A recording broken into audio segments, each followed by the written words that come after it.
Recently मेरे दादाजी मुझसे बोले, बेटा हमारी जिंदगी का सबसे बेस्ट समय हमारा बचपन होता है। ये बोलकर वो अपने डायपर में हगने लगे। तो मैंने इस बात पे थोड़ा गौर किया और मुझे पता चला कि यस, बचपन सच में बहुत रैंडम होता है। बचपन में एक बार साइकिल की चेन चलाते समय मेरा हाथ आ गया, तो मैं भाग के अपने अपाहिज दोस्त को भी ले आया कि उसके भी हाथ आ जाए। बचपन में मुझे मेरी दादी का चरित्र सही नहीं लगता था, क्योंकि वो मुझे डेली नया तारा दिखा के बोलती थी वो तुम्हारे दादाजी है। बचपन में मैं थोड़ा भोला भी था, ऐसे फालतू किसी को उंगली नहीं करता था, वरना फिर मैं 9 तक ही गिन पाता था। एक तो तब कोई भी आके गिनती पूछ लेता था, और उंगली करते समय गिनना कितना मुश्किल होता है पता है। बचपन में मैं और मेरा भाई हमेशा WWE देख के लड़ते थे, क्योंकि माँ बाप की चाहते लड़ने लायक थी नहीं। एक तो मेरा छोटा भाई बचपन में बहुत शांत स्वभाव का था, बेचारा स्कूल में भी सीनियर से बुली होता था। हाँ, वो सीनियर मैं ही होता था।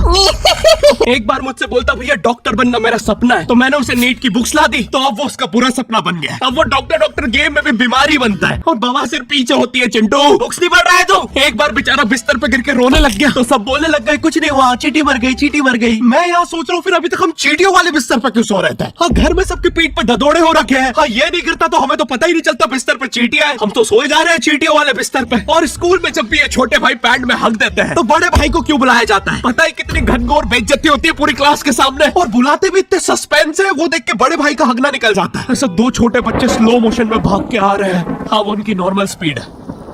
मैं देखता हूँ मेरे भाई को क्राइम सीन से 2 पियून पकड़ के ले जा रहे हैं। उसे ब्राउन रंगे हाथों पकड़ लिया गया। मेरे भाई ने मुझसे जाते जाते कहा, मुझे फंसाया जा रहा है। मुझे पता था इस लेंडे के पीछे की कहानी इतनी सिंपल नहीं हो सकती। कड़ी तहकीकात के बाद मुझे पता चला इस लेंडे के पीछे बड़े बड़े पॉलिटिशियंस, गैंग लीडर्स और माफिया इन्वॉल्व है। मेरा भाई सही कह रहा था, ये उसका लेंडा नहीं है। हैंड्स अप पीटी टीचर, तो वो लेंडा तुम्हारा था।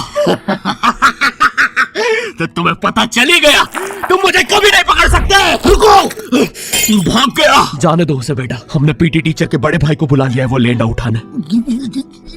लेंडा आपके नजदीकी सिनेमा घरों में पड़ा होगा तो देख के पैर रखना। ये चैनल पे जितने भी अजीब और गरीब चीजें तुम देखते हो, ये मैं और मेरे भाई के लाइफ में हमेशा होती रहती है, और इसलिए हमने ये चैनल नॉट योर टाइप बनाया था। मेरे भाई ने कहा तू बोल और मैं एनिमेशन करता हूँ, और लो बन गया नॉट योर टाइप। आपके अरे अभी भी लेंडा लगा हुआ है। बचपन में बोले जाते थे कि तुम जितने दांत तकिए के नीचे रखोगे तुम्हें उतने ही रुपये मिलेंगे। तो मैंने दादी की 32 रख दी, तो मुझे 32 रुपए मिले। वो 32 7,000 की थी। जो पिटा हूँ मैं घर पे, साली स्कैमर दांतों वाली परी चांदी का दांत ले जाके 1 रुपया देती है। दांतों से याद है, बचपन में सब सूखा बॉर्नविटा खाते हैं क्योंकि दांत दूध के होते हैं। ठीक है, ये वाला जोक हटा दूंगा। बचपन में मुझे चुड़ैलों से बहुत डर लगता था। एक बार मुझे चुड़ैल के पैर के निशान दिखे तो मैं उल्टा भागा, पर फिर मैं चुड़ैल के ही घर में आ गया। हाँ, मैं पट्टी में भूल गया था उसके पैर उल्टे होते हैं, तो फिर मैंने सोचा इसको पीछे से सर फोड़ देता हूँ। सर फोड़ने गया तो वो उसका मुंह निकला। फिर से भूल गया कि साले चुड़ैलों के बाल भी मुंह पे होते हैं। आदमी को पता चले तो चले कैसे। जब मैं छोटा था नींद में बिस्तर भी बहुत गीला करता था। मेरी मम्मी हमेशा गुस्सा करती थी कि सोने से पहले सुसु किया कर। अब उन्हें कैसे बताऊं, फिर गीले बिस्तर में मुझे नींद नहीं आती। बचपन में मुझे गुस्सा भी बहुत आता था, तो मेरी मम्मी ने मुझे एक रेड स्टोन की अंगूठी पहना दी, और सरप्राइजिंगली उससे मेरा गुस्सा इतनी जल्दी उतरने लग गया, क्योंकि अब मैं जब अंगूठी पहन के लोगों को पीटता था तो गुस्सा इतनी जल्दी शांत होता था। वैसे ये अंगूठी मुझे एक बाबा जी के आश्रम से मिली थी। जब मैं वो आश्रम में गया था, वहाँ एक बहुत ही हॉट सी बंदी मुझे देख के बार बार स्माइल करे जा रही थी, तो मैंने भी मौके पे चौका मारा और जल्दी से अपना नंबर पेपर पे लिख के उसकी तरफ फेंक दिया। वो बंदी ने भी बड़े प्यार से मेरा नंबर उठाया और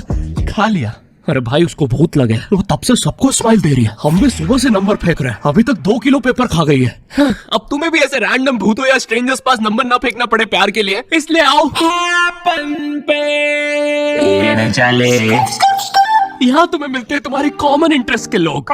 मुझे बॉर्नविटा बहुत पसंद है। मुझे भी रोहित। आओ मन बुद्धि हैंडशेक करते हैं। हैपन पे मिलती है आपको उन लोगों की प्रोफाइल्स जिनके साथ आप पाथ क्रॉस करते हैं। यहाँ तुम अपने एरिया के लोगों की प्रोफाइल्स भी देख सकते हो। यही नहीं, जो लोग तुम्हारे फेवरेट स्पॉट पे जा चुके हैं, यहाँ तुम्हें उनकी प्रोफाइल्स भी मिलती है। तो अभी जाकर अपना नेक्स्ट क्रश स्पॉट करो अपने ही मन पसंदीदा स्पॉट पे। तो अभी जाके डाउनलोड करो, लिंक डिस्क्रिप्शन में। Thank you happen.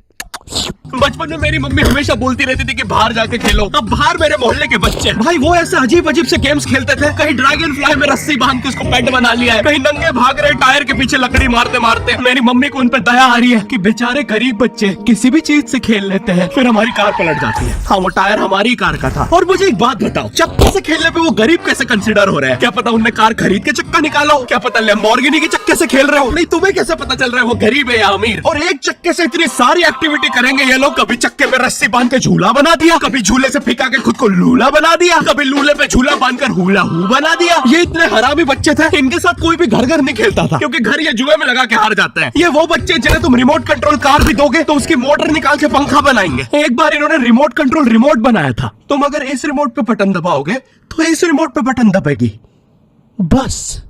ये लोग मकर संक्रांति के दिन पतंग भी लूटते थे दुकानों से। पतंग से याद है मैं बचपन में अपने दोस्त जनक के साथ बहुत पतंग उड़ाता था। जनक गुजराती था और गुजराती लोग तो बहुत बड़े पतंगबाज होते हैं। वो लोग गला काटने के बाद भी काय पोछे चिल्लाते हैं। जनक मेरे घर पे इतना बड़ा गिर्रा लेके आता था पतंग उड़ाने। उस पर पता नहीं कितने 1000 किलोमीटर का मांझा लपटा होता था। हम दोनों का सपना था उस गिर्रे की पूरी ढील देना। एक बार तो गिर्रा खाली होने ही वाला था पर वो पतंगार तो घूम के हमारे पीछे से आ गई। हमने हमारी ही पतंग काट दी। तो इस पर हमने सोचा पतंग पूरी परपेंडिकुलर उड़ाएंगे, स्ट्रेट। हमने 2 घंटे ढील दी। वो मांझे में वेव सिग्नल आने लग गए प्राचीन भाषा में। हमें लगा हमने एलियंस ढूंढ लिया बट फिर धीरे से वो सिग्नल क्लियर हुआ। हमें पता चला हमने कोई नासा का 100 मिलियन का टेलीस्कोप काट दिया। पतंग नीचे ले, टेलीस्कोप काट दिया।